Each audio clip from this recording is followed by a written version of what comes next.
Assalamualaikum warahmatullahi wabarakatuh. Bertemu lagi dengan saya Desmi Rahmadani.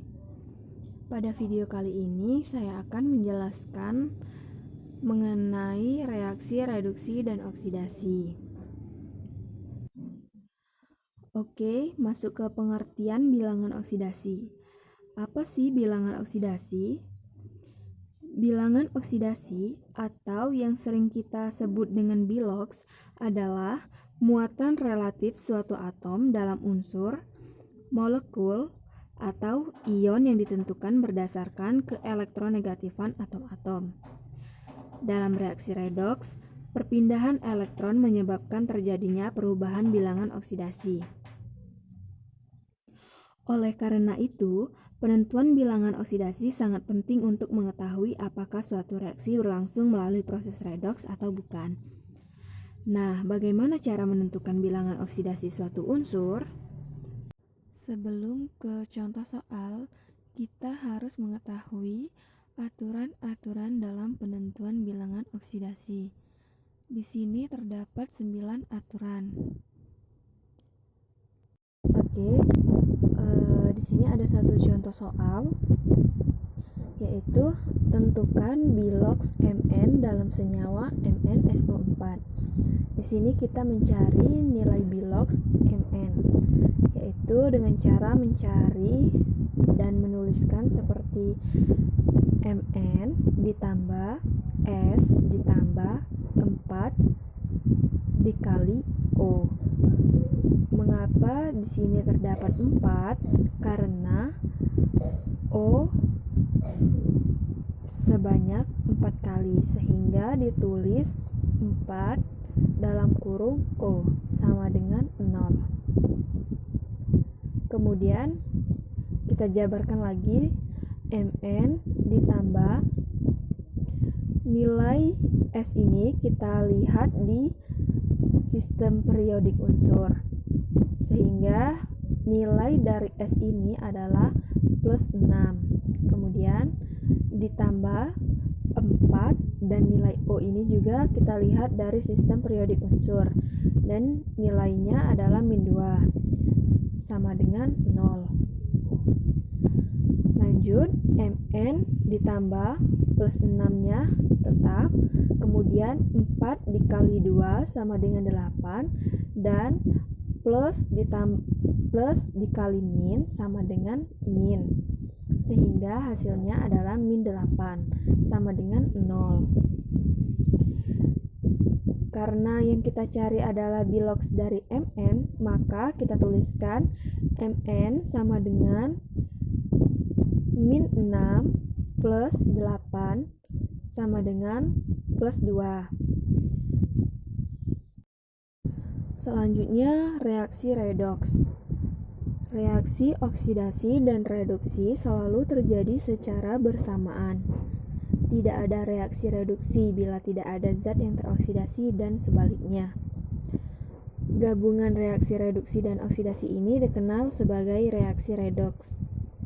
Untuk reaksi redoks yang berlangsung melalui transfer elektron, perpindahan elektron berlangsung dari zat yang teroksidasi ke zat yang tereduksi.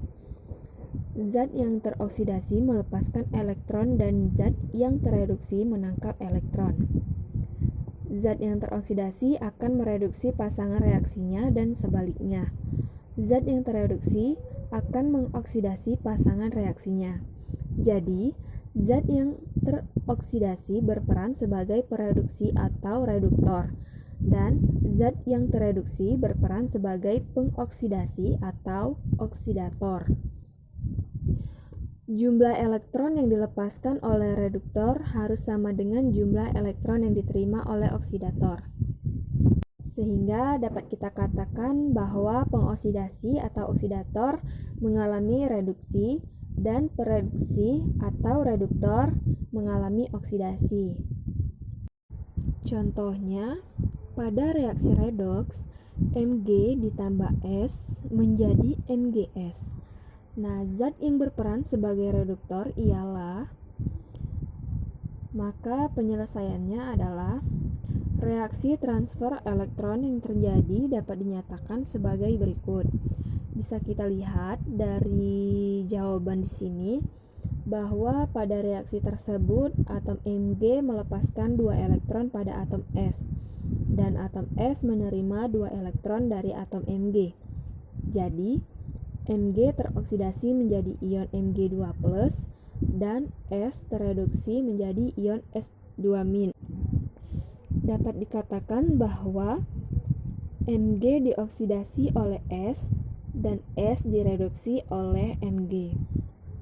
Bisa kalian lihat di jawaban di sini. Jadi S sebagai pengoksidasi dan Mg sebagai pereduksi. Untuk reaksi oksidasi adalah Mg menjadi Mg2+ ditambah 2 elektron. Sedangkan reduksi S ditambah 2 elektron menjadi S2-. Kemudian slide berikutnya, konsep oksidasi dan reduksi. Yang pertama, reaksi oksidasi. Istilah oksidasi pertama kali digunakan untuk menggambarkan reaksi penggabungan oksigen dengan suatu unsur atau senyawa membentuk zat baru.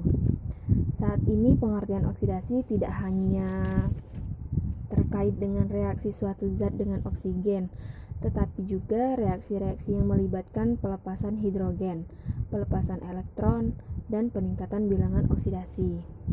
Kemudian yang kedua ada reaksi reduksi. Reaksi reduksi adalah kebalikan dari reaksi oksidasi, yaitu reaksi yang melibatkan proses pelepasan oksigen, penangkapan hidrogen, penangkapan elektron, dan penurunan bilangan oksidasi. Baiklah, itulah yang dapat saya sampaikan. Sebelum saya menutup pertemuan kali ini, saya akan menayangkan sebuah video praktikum mengenai reaksi redoks. Berikut videonya.